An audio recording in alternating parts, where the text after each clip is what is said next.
ডেবরা থেকে শুরু বিজেপির পরিবর্তন যাত্রা। পিংলা সবং হয়ে পূর্ব মেদিনীপুরের পথের রথ। ডেবরা থেকে পূর্ব মেদিনীপুরের পটাশপুরের উদ্দেশ্যে রবিবার বিজেপির পরিবর্তন যাত্রা রথযাত্রা শুরু হলো।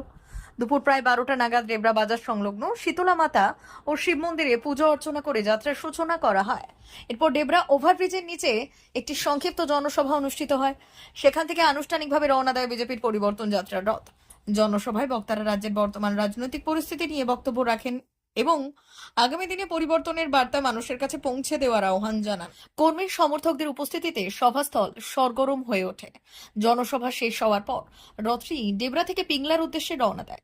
এরপর পিংলা হয়ে সবংয়ের মধ্য দিয়ে বিকেলের দিকে পূর্ব মেদিনীপুর জেলায় প্রবেশ করে বলে দলীয় সূত্রে জানা যায়।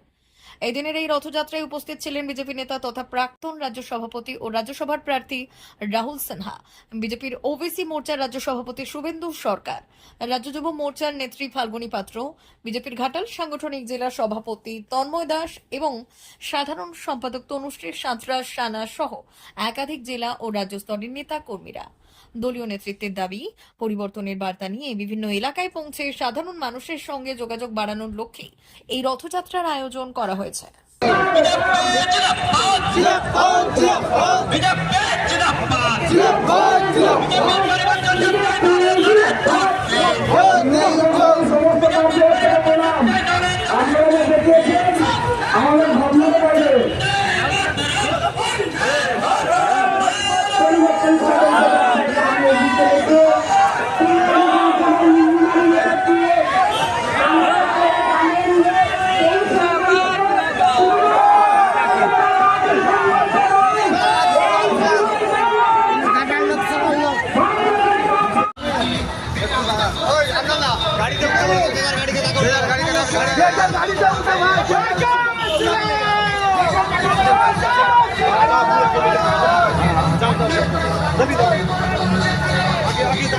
পরিবর্তন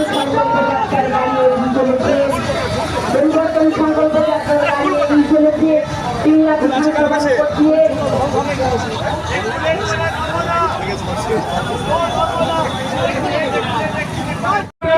স্বাগতম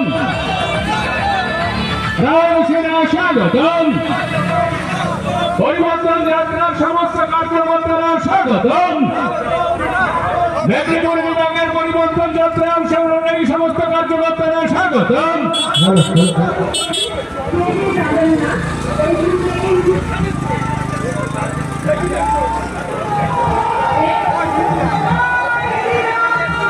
আমরা অল্প সময়ের জন্য পিংলা বিধানসভার পক্ষ থেকে রাহুলদা এবং ফাল্গুনীকে সম্বর্ধনা জানাবো এবং তারপরে আমাদের এই পরিবর্তন সংকল্প যাত্রার রথ আমাদের খেলা থানার উদ্দেশ্যে রওনা দেবে। আমি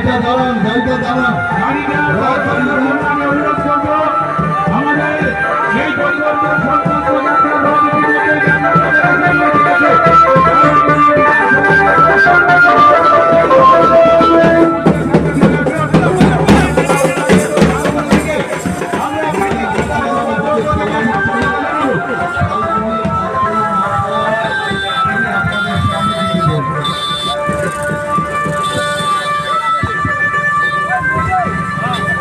আমাদের পরিবর্তন যাত্রা চলছে।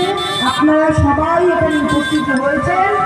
প্রথমে আপনাদের সবাইকে যারা পরিবর্তন আগামী দিনে করবেন, যারা সেই সংকল্প নিয়ে এখানে উপস্থিত হয়েছেন তাদেরকে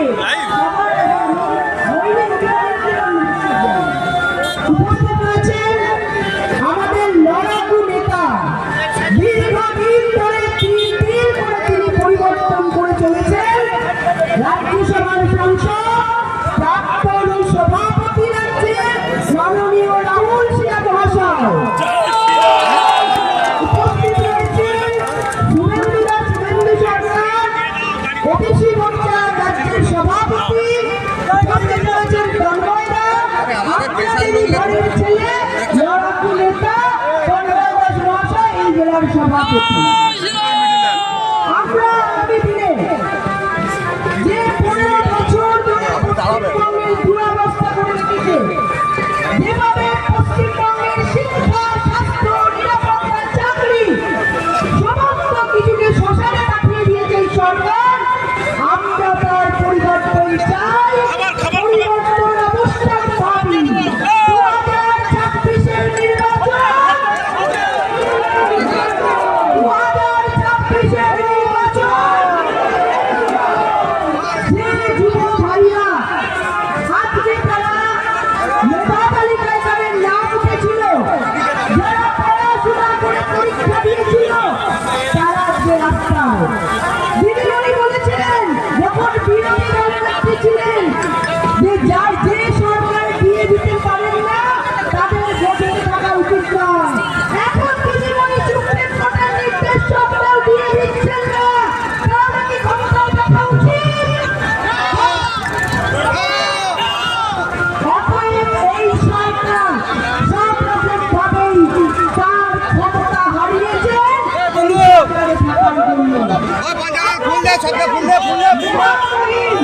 দ্রৌপদী মুর্মু তিনি এসছেন পশ্চিমবঙ্গে, তিনি জায়গা চেয়েছেন, তিনি সভা করবেন, তাকে দেওয়া হয়নি।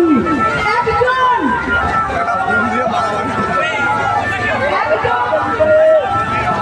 একটি সম্প্রদায় থেকে উঠে আসা মহিলাদের গর্ব, নারীদের গর্ব, আজকে তিনি সভা করতে চেয়েছিলেন। অথচ দেখুন এখানে একজন মহিলা মুখ্যমন্ত্রী, তিনি তাকে সভা করতে সেই জায়গা দেননি, তিনি অপমানিত করেছেন। একজন রাজ্যের মুখ্যমন্ত্রী যদি একজন মহিলা আদিবাসী সম্প্রদায় থেকে উঠে আসা ফার্স্ট লেডি তাকে অপমান করতে পারে, তাহলে এই পশ্চিমবঙ্গ কেন ভারতবর্ষের সবাইকেই তিনি অপমান করেছেন বা করতে পারেন। মা ওয়েলফেয়ার ফাউন্ডেশন নেশা মুক্তি ও পুনর্বাসন কেন্দ্র বিজ্ঞানসম্মত আধুনিক পদ্ধতি ও অভিজ্ঞ চিকিৎসকদের দ্বারা চিকিৎসা ও কাউন্সেলিং করানো হয়। নেশার প্রবণতা থেকে বের হওয়ার জন্য চাই সৎ ইচ্ছা। এই নেশাসক্ত ব্যক্তিদের নানান সমস্যার সম্মুখীন হতে হয়, তারা চাইলেও এই পথ থেকে বেরিয়ে আসতে পারেন না, হতাশ ও একাকিত্ব বোধ করেন। তাদের ভুল পথ থেকে স্বাভাবিক জীবনে ফিরিয়ে আনতে আমরা বদ্ধপরিকর। মাদকাসক্ত ব্যক্তি পাগল নয়, খারাপ নয়, তারা শুধুই অসুস্থ। প্রয়োজন শুধু সঠিক চিকিৎসা। আপনার সন্তান কোথায় যায়, কাদের সাথে চলাফেরা করে, নিয়মিত স্কুল কলেজ যায় কিনা, অপ্রয়োজনে বাড়ির বাইরে থাকে কিনা, অস্বাভাবিক জীবন যাপন করে কিনা, আপনি যা অর্থ দেন তা সঠিকভাবে ব্যয় করে কিনা, পারিবারিক অশান্তির শারীরিক অত্যাচার, স্ত্রী পরিজনকে অকারণে সন্দেহ, অবিশ্বাস, কর্মক্ষেত্রে অবনতি, মাত্রাতিরিক্ত আর্থিক চাহিদা বেড়ে গেছে, তার মানে আপনার প্রিয়জন তীব্র নেশাগ্রস্ততায় বা মানসিক সমস্যায় ভুগছেন। নেশামুক্তি ও মানসিক রোগের নিরাময় ও কাউন্সেলিং কেন্দ্র এখন বেলদায়। মদ, গাঁজা, ড্রাগস ও ইত্যাদি বিভিন্ন ধরনের নেশা এবং মানসিক রোগের চিকিৎসা করতে হলে আজই আসুন মা ওয়েলফেয়ার ফাউন্ডেশন। এখানে আমাদের চিকিৎসা পদ্ধতি: 1. নেশাগ্রস্ত রোগী এবং তার পরিবারের কাউন্সেলিং এর ব্যবস্থা। 2. নিয়মিত যোগ, প্রাণায়াম ও ধ্যানের মাধ্যমে এবং মোটিভেশনাল ক্লাসের মাধ্যমে রোগীকে সুস্থ করা। 3. নিয়মিত ডাক্তারি পরিষেবা ও অভিজ্ঞ সাইকোথেরাপিস্ট দ্বারা কাউন্সেলিং এর ব্যবস্থা প্রদান। 4. প্রত্যেক রোগীর নিজস্ব শারীরিক এবং সামাজিক বৈশিষ্ট্য অনুযায়ী পৃথক পৃথক কাউন্সেলিং এর ব্যবস্থা, অভিজ্ঞ পরামর্শদাতার পরামর্শ প্রদানের ব্যবস্থা। 5. অনিচ্ছুক রোগীদের বাড়ি থেকে চিকিৎসা কেন্দ্রে নিয়ে আসার ব্যবস্থা করা হয়। বিশ্ব স্বাস্থ্য সংস্থা দ্বারা অনুমোদিত মদ, গাঁজা, ড্রাগস ও মানসিক রোগে চিকিৎসা করতে হলে আজই আসুন মা ওয়েলফেয়ার ফাউন্ডেশন বেলদা থেকে। যোগাযোগ করুন আমাদের সঙ্গে। Mobile number 9144587202। মা ওয়েলফেয়ার ফাউন্ডেশন, বেলদা, কেশিয়ারি মোড়, রেলগেটের কাছে, মোহাম্মদপুর।